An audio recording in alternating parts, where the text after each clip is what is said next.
Hello, and welcome to my mini series Trail of Tears.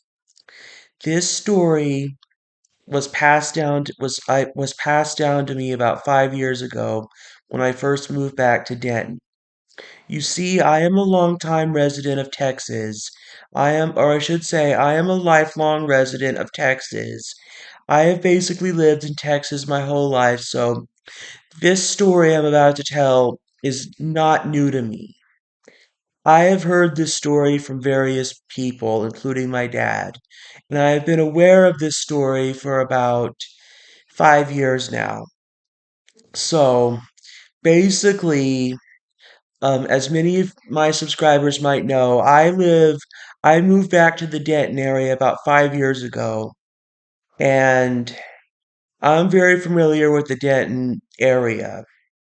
And basically, the part of Denton where Quakertown Park and the Denton Civic Center pool and the Denton Civic Center and the Denton Senior Center, all and the Emily Fowler Public Library, all the part of Denton where all of that land is now,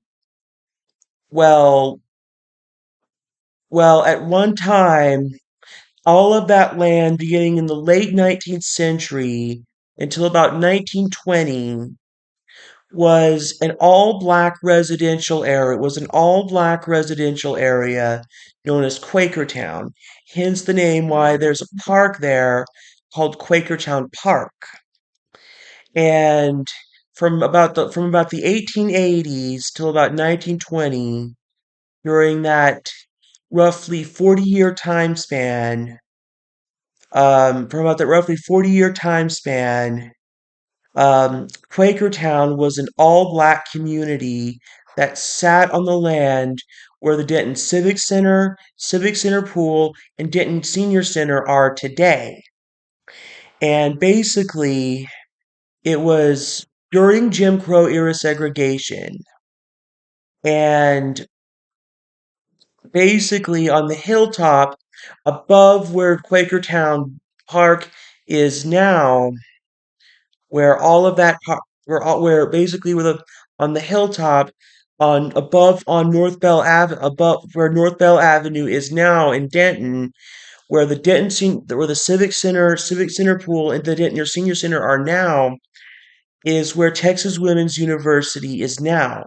But during the time that Quakertown sat on the land just below Texas Women's University, where the Denton Civic Center Pool, and Denton Senior Center are now, Texas Women's University was basically the all-white women's college. It was predominantly Caucasian. It was predominantly Caucasian women only. And so Denton at one time was like many southern towns and cities, was very racially segregated. In fact, most you'll see most town in fact, there are many southern communities in the former Confederacy that are like basically like 70, perhaps 80% colored people, and like 20, maybe 30% Caucasian people. In fact, when I went to when I was at Austin's Westlake High School, we had perhaps like we had perhaps like the entire student population of Austin's Westlake High School during my time there was perhaps, I would say, maybe like 85% was perhaps 85% Caucasian students, and maybe like 15% colored students. And like what I'm trying to say is like the entire student population of Westlake High School when I was there, the entire student enrollment was about 2,400 students. Of course, That has changed since I left. It was a 5A high school when I was there. It's a 6A Westlake Austin's Westlake High School is a 6A high school now. So it has perhaps about 26, maybe 2,700 kids now. But when I was there, we had about 2,400 students. There were 2,400 students when I was there, and about 800 students in my graduating class, which was the Austin Westlake senior class of 2011. And like I said, in the entire Austin Westlake senior class of 2011, which was my senior class, there were about 800 kids total. And out of all the students at Westlake that were there when I was there, we had like 85% Caucasian students and perhaps like I would say about 15% students of color.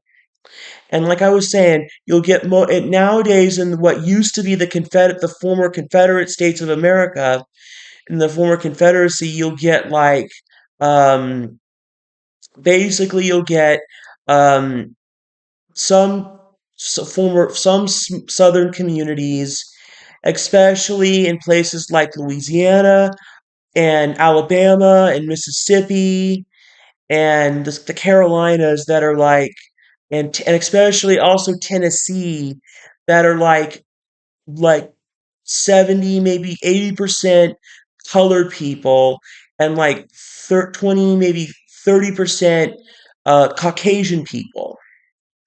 So there are still some communities in the American South that are very heavily segregated.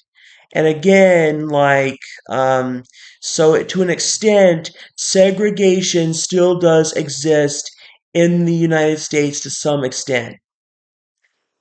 And once again, with Quakertown existing and up until about 1920, um, this was basically exacerbated by Texas Women's University being the all-white women's college, and and various racist vigilante groups like the Ku Klux Klan, which was basically like the predominant racist vigilante group in Texas at the time. And basically the Ku Klux Klan pretty much drove all the people out of Quakertown and into what is now Southeast Denton. And at the time, Southeast Denton, what is today Fred Moore High School, was the school that served was what is today Fred Moore High School. Pretty much served the all was pretty much the all like what I'm trying to say is Fred Moore High. What is today Fred Moore High School was the all black school in Denton, and it was pretty much for the black students of all grade levels, from kindergarten all the way up to the 12th grade. And basically and then in the late 60s and early 70s, when they desegregated, when the Jim Crow laws were outlawed and the schools were desegregated, they closed the Fred Doug Moore School, which at the time was the Fred Douglass School. And the only high school in Denton at the time was Denton High School. There was no Braswell High, like the other high schools that are in Denton now, including Denton, basically did not exist. There was only Denton High School, which is where my dad graduated from high school in 1971. My dad was the Denton High School senior class of 1971. Of course, Denton High School, a couple of years back, actually moved from its old location to a new location off North Bonnie Bray Street. So Denton High School kind of outgrew its old location and moved into a new location off North Bonnie Bray Street. And I don't know what the Denton ISD plans to do with the old Denton High School location, or I should say with Denton High School's with DHS's with DH with DHS's old location. But I do know that DHS did retire its old location on Fulton Street and move into it. They did move into a new location on North Bonnie Bray Street, and this was a couple of years back. And a friend of mine, and a guy I know who's a friend of mine and a former teacher and lifelong friend of mine told me this. But basically, this was basically like, I mean, if you know if you read the history, what we learn in history textbooks about Jim Crow era segregation is there were a lot of communities, practically like the South was pretty much it was all the South was pretty much segregated, and that was you could pretty and even and that was you could pretty much consider that apartheid in itself, which today is under, which today has been added to um, the list of, which pretty much today, if you look at, I mean, if you look at the list of UN which is today under the Modern Convention of UN atrocity crimes, is apartheid is listed under crimes against humanity. Like, basically what I mean is apartheid, the crime of apartheid is listed under crimes against humanity. Now, genocide and war crimes are totally different. But Article 147 of of the Fourth Geneva Convention is what defines war crimes. Like, under the present conventions, we pretty much define genocide as the killing of an ethnic of an of in which the we consider genocide as the complete or the partial or total destruction of an entire ethnical, racial, religious, or national group of people. I mean, Jim Crow era segregation pretty much started with the transatlantic slave trade until slavery was abolished in 1865. But if you look at the text of the 13th Amendment, it says that slavery is abolished to some extent, except as a punishment for a crime.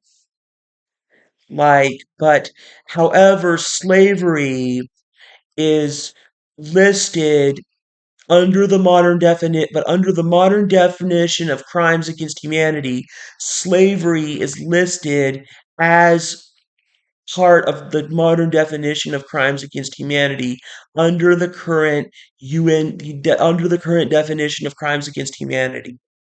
So, um, basically, like it's basic. So basically, like the International Criminal Court has jurisdiction over crimes. So basically, the Rome Statute of the International Criminal Court can punish member state um can punish can legally has jurisdiction over but not only crimes against humanity but war crimes and genocide as well.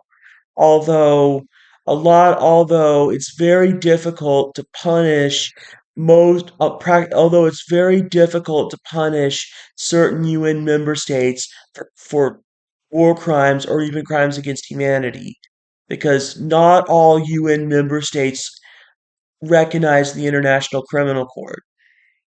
So, and to an extent, we have, you know, UN member states that don't even acknowledge that don't even acknowledge the current definitions of what we consider genocide and war crimes and crimes against humanity. So we literally have these. So under the modern definition of crimes against of what we think of as crimes against humanity would include, like, if, like, so, and even like with the Americans with Disabilities Act, with all the disability laws that with all the disability laws that have been passed in more modernized countries, those disability laws, you could literally say, could be used could be used by the International Criminal Court to punish people who commit crimes against humanity. So it's not uncommon for people to say that people who commit crimes against individuals with learning disabilities should be punished by the international criminal that for people with learning disabilities to want the international criminal court to have jurisdiction over more modernized you on over more over UN member states that have passed laws similar to the Americans with Disabilities Act.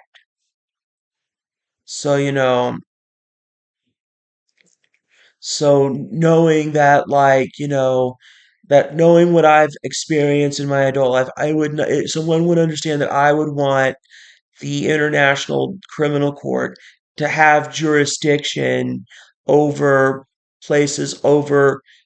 places like the ones I've been like to have what I'm trying to say is like well, I would literally want the International Criminal Court to have jurisdiction over providers like the disability providers like the ones I've been at and would want the International Criminal Court to literally punish the disability providers I've been at for different atrocity for mainly for crimes against humanity.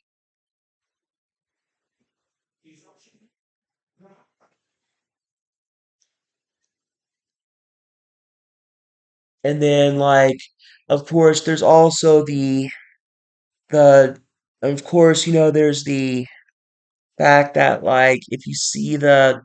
if you see the fact that a lot of these disability providers in Texas are not being punished by criminal courts in Texas, that's when it should go to the International Criminal Court. And where that's where the International Criminal Court should have at least most of the jurisdiction.